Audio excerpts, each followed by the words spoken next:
Imagine the scene.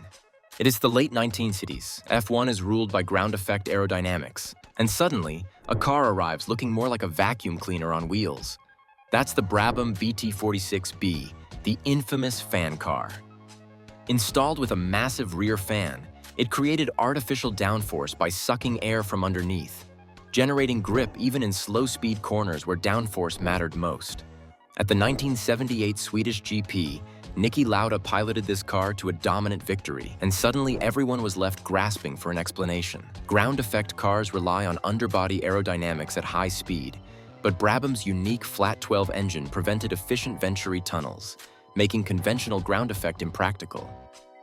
Gordon Murray's solution? A giant fan, justified as an engine cooling device but engineered primarily to extract air from the car's underside. Officially legal under the rulebook, the fan produced instant downforce regardless of car speed, upending the status quo of aerodynamic logic. The controversies erupted immediately. Rival teams saw the weapon-like advantage and accused the design of violating the spirit of the rules. Although the FIA hadn't banned it on paper, the pressure was immense. Bernie Ecclestone, then team principal and F1's emerging power broker, chose to withdraw the car after just one race rather than preserve a loophole likely to destroy the sport's competitive balance. The immediate effect? One race, one win, and a rulebook rewrite. The fan remained banned in F1 ever since, but the idea resurfaced decades later in Murray's road-going T50 supercar, a tribute to engineering bravado. In F1, the fan car stands as the ultimate example of innovation punished by its own brilliance. When Colin Chapman and Lotus introduced the 78 and 79 cars, they didn't just build race cars, they built downforce suction machines. Shaping the chassis' underside like an inverted wing and sealing it with sliding skirts along the side pods, the cars generated so much downforce that they effectively flew low above the track.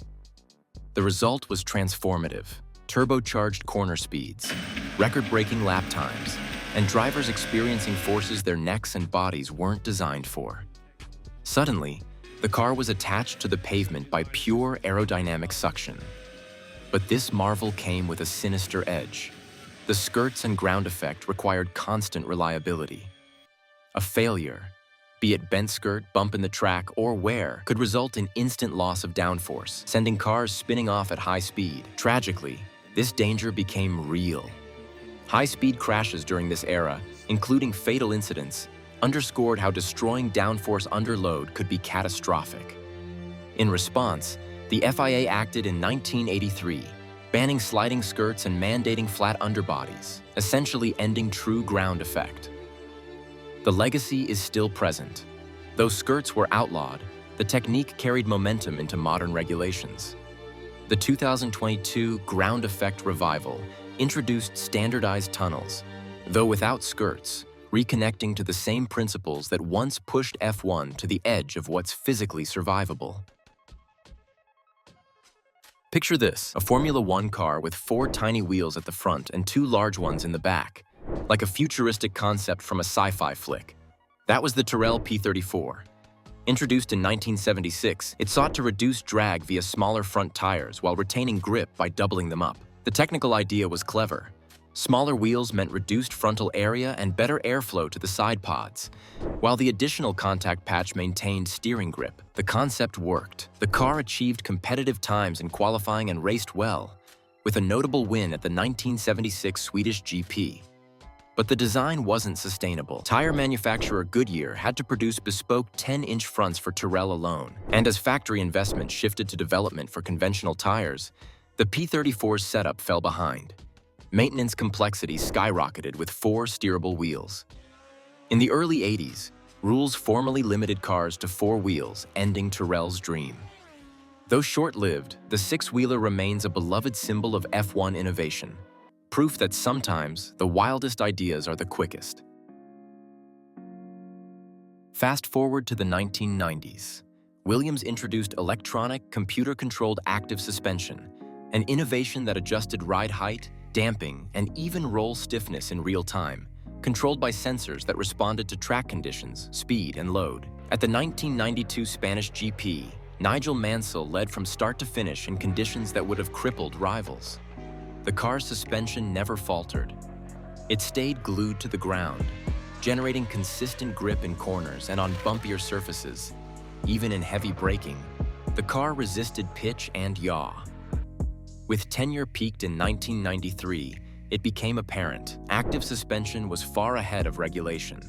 As the FIA standardized driver aids, Williams' dominance was seen as an unfair data-driven advantage. Electronic driver assists were banned. Regulations outlawed computer-controlled systems, suspension included. The result? Williams lost a secret weapon, but the era's engineering brilliance reshaped development. Though banned, the principles still influence modern aero and suspension systems, emphasizing consistency and adaptability. Picture a McLaren-style underground tunnel connected to your regular pit box. Sounds like sci-fi.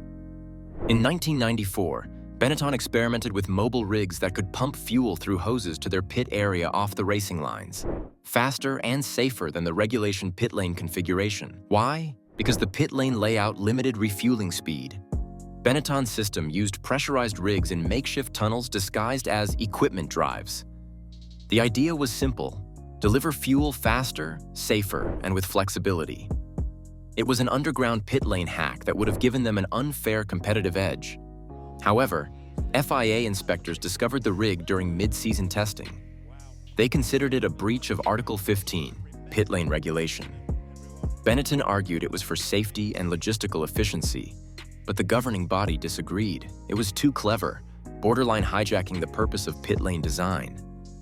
The system was banned mid-season, and Benetton received a reprimand and dismantled the infrastructure. Legacy. The incident became known as one of F1's stealthiest cheat systems. It emphasized that F1's pit lane isn't just about speed. It's a carefully designed zone for safety, visibility, and fairness. Any secret tunnel, rig, or engineering workaround that escapes detection is eventually discovered and banned. In 2010, McLaren stunned the grid with the F-duct, a passive aerodynamic system allowing drivers to alter airflow on the rear wing manually by covering or uncovering a duct with their knee or hand, which disrupted airflow and reduced drag, delivering top-speed gains over straight sections without increasing engine power. Technical brilliance lay in simplicity. An open duct inside the cockpit channeled airflow to the rear wing via pipes. Open equals flat rear wing equal higher top speed. Closed equals back to downforce for corners. The driver-controlled dynamic aerodynamic system propelled McLaren's MP425 to record top speeds, notably at Monza and Spa. Ferrari and Red Bull quickly protested, saying it violated Rule 3.15. Bodywork shaping that influences aerodynamic behavior. By 2011, the FIA banned any driver-operated airflow control. The F-duct's reign lasted only one season. Legacy.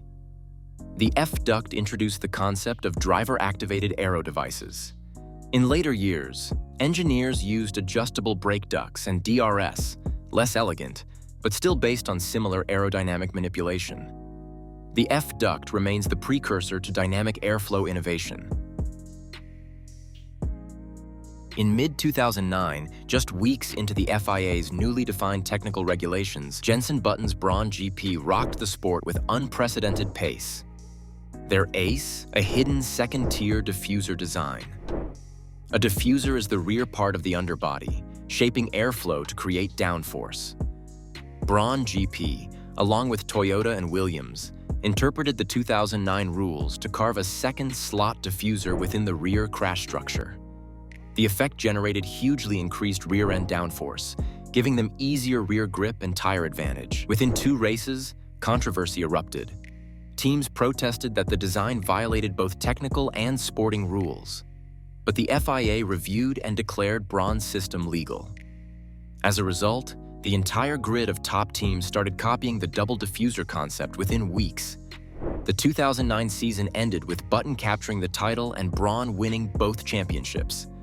A season breakaway facilitated by this legal loophole. Legacy. The concept was banned in 2010 with updated diffuser regulations, but the event exemplified the power of pushing rulebook interpretations early in regulation cycles. Braun proved that innovative exploitation of wording could rewrite competitive dynamics overnight. Renault introduced an ingenious device to smooth out chassis oscillations, a mass damper. Placed between the car's nose and chassis, it contained a free-floating mass that opposed vibrations, stabilizing the airflow over the front wing and improving grip consistency. The system's brilliance was in passive stability, mechanical physics, not electronics. Drivers reported a smoother nose, better cornering grip, and more predictable front-end response. It worked. Renault won championships in both 2005 and 2006 using this system. However, rivals protested, claiming it constituted movable aerodynamic device, a violation of the technical regulations. The FIA agreed and banned mass dampers mid-2006. Renault removed the device, and their performance immediately regressed. The mass damper episode is one of the most vivid examples of function-oriented innovation meeting technical red lines. Legacy. Though banned, the principle lives on in more subtle chassis engineering, tuned stiffness, weight distribution, and tuned natural frequencies. Renault's mass damper moment showed how mechanical design remains a potent route to performance. The Red Bull-dominated early 2010s were built on innovation, specifically the blown diffuser. The concept funneled exhaust gases into the diffuser, even when off throttle, to keep airflow energized and generate downforce regardless of driver input. Technically, teammates developed variable exhaust angles to maintain pressure behind the car in braking phases, resulting in cornering stability through frame-wide downforce. Red Bull's RB6 and RB7 exploited this, delivering lap times far ahead of rivals. But there was a catch. When engine maps were adjusted to limit off-throttle exhaust flow, the effect dissipated, obliterating a team's advantage within weeks. By late 2011, the FIA declared the blown diffuser driver influence and banned certain engine maps. By 2014, exhaust placement and mapping rules changed again, killing the concept. Legacy. Although banned, the blown diffuser taught aero teams to think with exhaust energy as a design parameter. Modern F1 doesn't use it directly, but the data and philosophy still shape diffuser and underbody development. During 2017-2018, teams added experimental aerodynamic appendages, vertical fins on engine covers, shark fins, and small horizontal wings ahead of rear wings, T-wings. Technically, they stabilized airflow and improved diffuser performance slightly, but results varied with wind. The additions looked wild. Some claimed they created busy airflow chaos, confusing followers. The FIA then simply banned them in 2018 for aesthetic simplicity and to discourage Franken-aero clutter. Legacy. The T-wings were short-lived, but highlight F1's obsession with tweaks. Today, designers invest less in small appendages, focusing instead on underfloor, front, and rear wing drama. In 2020, Mercedes unveiled DAS, dual-axis steering. Drivers could push-pull the steering wheel forward-backwards to adjust toe angle front suspension on the fly. This affected tire temperature and front stability, especially on warm-ups and straights. The result was faster tire prep and optimized straight-line performance. FIA allowed it for one season, then froze the system. By 2021, DAS was banned. The verdict?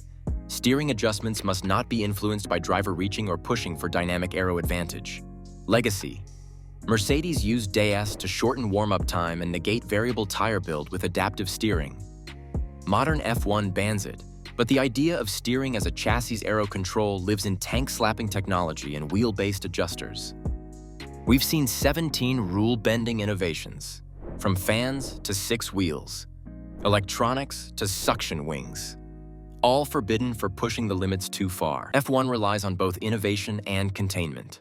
Breakthroughs that break the sport are cut out before domination becomes dominance. If you look closely, every ban happened when performance advantage outpaced engineering spirit and risked competition, spectacle, or safety. F1 values daring, but not at the expense of its foundations. Which banned invention do you think was most radical? Let me know in the comments. And if you enjoyed dissecting F1's past renegades, like and subscribe. because Motorsport Explained has many more stories where these came from. See you next time at the next checkered flag.